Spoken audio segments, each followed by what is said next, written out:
সুন্দর জাল যাচ্ছে, দুইটা জাল একসাথে আসছে, মাছ একবার বিচ্ছে এটাই।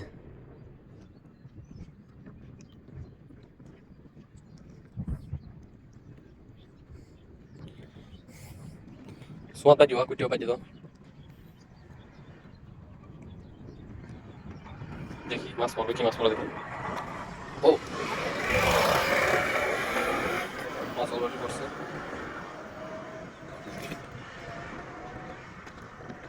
উপরে পড়ছে একটা বড় চিংড়ি পড়ছে একটা, দেখেন কত বড়। ওরে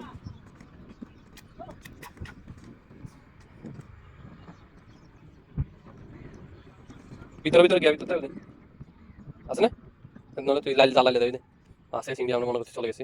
দেখেন কত বড় চিংড়ি, মনে হয় 10টা 1 কেজি মতো হয়, 100 গ্রাম, একটা 100 গ্রাম হবে চিংড়ি। দেখেন কত বড়, দেখেন আমি পুরো এটা একদম ভাই একদম এই আসতে একদম দিকে মারা যায়, গিটাই ভাঙলে মারা যায় আর এখানে চলে আসছে চিংড়ি, দেখেন কত বড়, দেখছেন একদম অরিজিনাল, আপনারা যেটা বাজার থেকে কিনে খান ওইটাই ফ্রেশ। দেখেন অনেকগুলো মাছ পাইছি, কোরাল পাইছি, তেলাপিয়া। এটা কি মাছ, এটা কি মাছ কেউ চিনি থাকবে জানাবেন। দেখেন রক্ত লেগে আছে অলরেডি মাছ।